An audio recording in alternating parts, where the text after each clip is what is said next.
आप सोच रहे होंगे 9 रूप तो देवी के होते हैं, फिर बहू? भाई बहू भी तो लक्ष्मी का रूप है।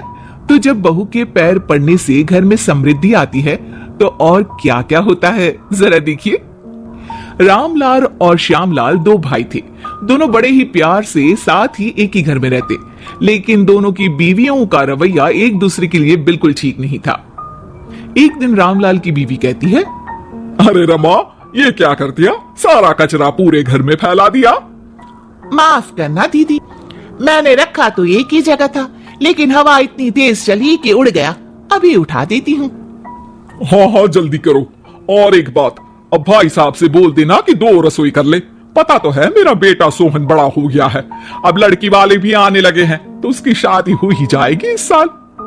हाँ हाँ दीदी, मेरा बेटा विहान भी तो बड़ा हो गया है और उसकी भी तो शादी होनी है।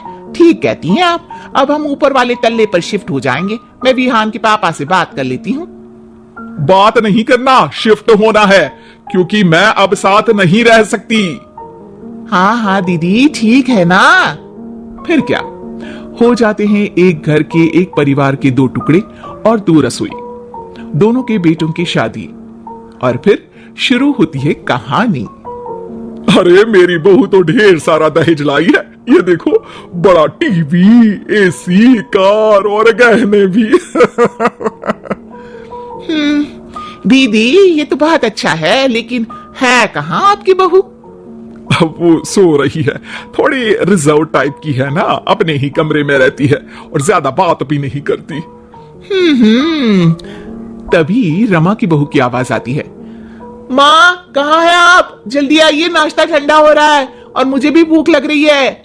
आ रही हूँ बेटा, रुक। दीदी चलू क्या? ये लड़की मेरे साथ ही बैठकर खाती है, वैसे भी भूख लगाई है। ये बोलकर वो चली जाती है। तभी श्यामा की बहू बाहर आती है और बाहर की ओर जाने लगती है। अरे बहू, कहीं जा रही हो क्या? क्या है माँ जी, बिना बात के ठोका मत करो। जा रही हूँ मैं। वैसे भी मेरे पापा ने कार घर में रखने को तो नहीं दी है ना। अरे नहीं नहीं बेटा, बिल्कुल बिल्कुल, घूमो घूमो। मैं तो कहती हूँ मुझे भी साथ लेकर जाया करो, साथ ही घुमा करेंगे। अरे नहीं नहीं, मैं आपके साथ बिल्कुल भी कंफर्टेबल नहीं हूँ। वैसे भी मैं शॉपिंग में जा रही हूँ, कहाँ आपको टांगती फिरूंगी। ये बोलकर श्यामा की बहू निकल जाती है। तभी उसके कान में ऊपर वाले तल्ले से हंसने की आवाज आती है। और ये कौन इतनी जोर जोर से हंस रहा है? ऊपर जाती है, जहां वो देखती है कि रमा और उसकी बहू साथ बैठकर बातें कर रही होती हैं। फिर तो मम्मी जी इतना मजा आया कि मैं क्या बताऊं।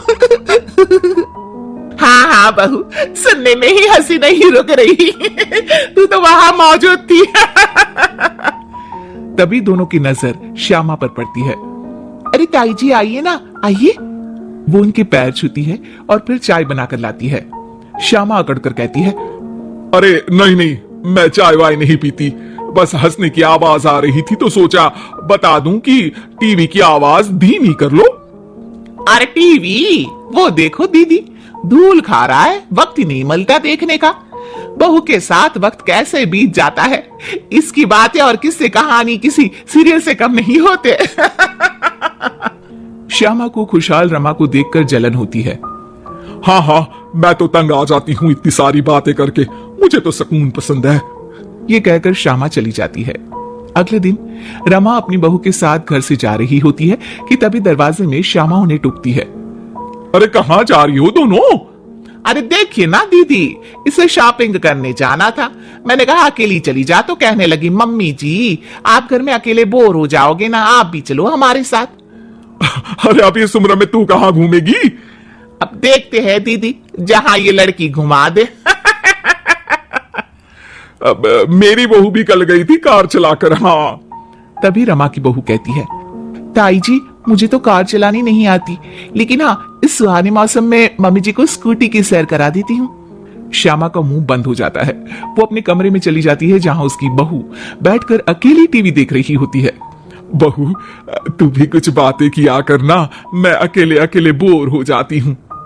तो क्या मैं यहाँ आपको एंटरटेन करने आई हूँ?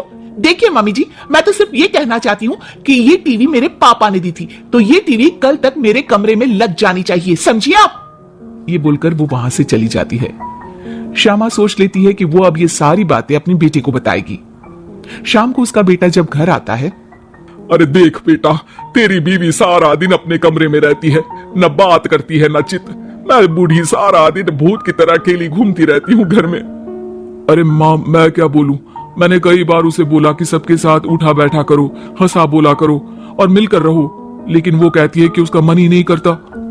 अरे क्यों क्यों मन नहीं करता है? ऐसा क्या हो गया? माँ, तुझे याद है उसके पिता ने कार देने से मना कर दिया था। कहा था कि उनके पास पैसे नहीं है, साथ ही तेरे सामने हाथ भी जोड़ा था।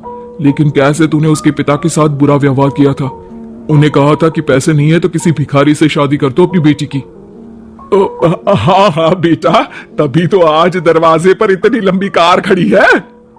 बस माँ, तो अब तू उस कार से ही बात कर और उससे मन लगा, क्योंकि पिता की आंखों का आंसू आपकी बहू के दिल तक उतर चुका है और आपकी इज्जत उसकी नजर में। अब श्यामा को समझ आता है कि कुछ निर्जीव चीजों से घर भरने से अच्छा है कि सजीव चीजों से जिंदगी भरी जाए।